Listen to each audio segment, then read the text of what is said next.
पहली कंटेस्टेंट या पहला कंटेस्टेंट कौन है उसको जानने के लिए हम इतने बेताब हैं, क्योंकि वो आवाज जो सारेगामापा की शान बन सकती है हमारे सामने बहुत जल्द होगी। Oh my God, I am so excited. Wow,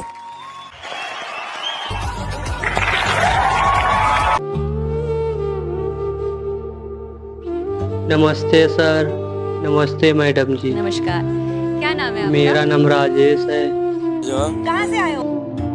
मैं उत्तर प्रदेश के एक दूर गांव का रहने वाला हूँ सर। आप क्या करते हैं? सर काम के बारे में क्या बताऊँ सर। सर मैं बहुत मेहनत का काम करता हूँ। मैं एक बूढ़ा बाप हूँ सर। इस उम्र में सर मैं कर ही क्या सकता हूँ, और आप लोगों के बीच में मैं यहाँ पर खड़ा हूँ सर। और सर मेरी एक छोटी सी बेटी है सर, उसके लिए हम दिन रात मेहनत करते हैं सर। और सर दूसरों के यहाँ काम करने के लिए आते हैं, बोझा उठाते हैं सर, तब वहाँ से 4 पैसे लाते हैं। और मैं अपनी बेटी को पढ़ा लिखा रहा हूँ सर, उसके लिए सर बहुत मेहनत करता हूँ।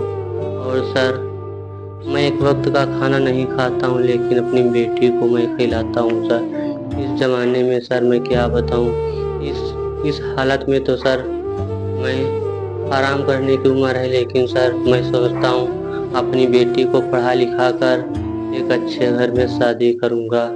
सर समय कमा रहा हूँ सर, आपको क्या ही बताऊँ जो मेरे ऊपर गुजर रही है सर। तो सर मैं अपनी बेटी को पढ़ा लिखा कर बड़ा किया सर। तो एक दिन हुआ क्या, अचानक से एक लड़का हमें मेरी लड़की का हाथ मांगने आया और कहने लगा अपनी बेटी मुझे दे दो। तो मैंने भी उसको देखा और समझा मेरे को लड़का वो अच्छा दिखा। और सर जब मैंने उसकी शादी कर दी और जब वो अपने मैके रहने लगी, तो सर मैं आपको क्या ही बताऊं।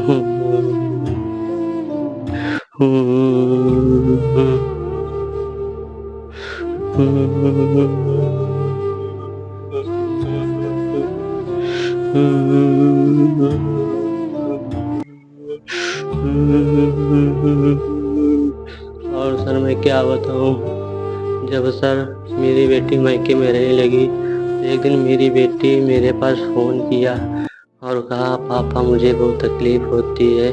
तो सर जब मैंने रिश्ता देखा था तो लड़का बहुत अच्छा संस्कारी था सर। पता नहीं अचानक क्या हुआ, लड़का नशा करने लगा और सर मेरी बेटी को बहुत मारता पीटता है और भगा देता, कहता है जाइए अपने मायके में रहिए। सर मैं आपको क्या बताऊं, मेरे दिल पे क्या गुजर रही है सर। मेरी हालत तो आपको देखकर समझ गए होंगे मैं किस स्थिति से गुजर कर आया हूँ सर। और आप लोगों के बीच में मैं खड़ा हूँ और मैं आपको क्या ही बताऊँ सर। मैं आप लोगों के बीच में मैं खड़ा हूँ, मैं आपको बता नहीं सकता मैं क्या कर रहा हूँ क्या नहीं कर रहा हूँ। तो सर मैं आपको क्या बताऊँ, जब मैंने कहा कि अब बेटी अब यहाँ पर आ जाओ, अपने यहाँ रहने लगो, और सर बहुत ही अच्छा। और सर मेरी बेटी को बहुत मारता पीटता था और कहता था जाओ अपने गांव में, मैं नहीं रखूँगा।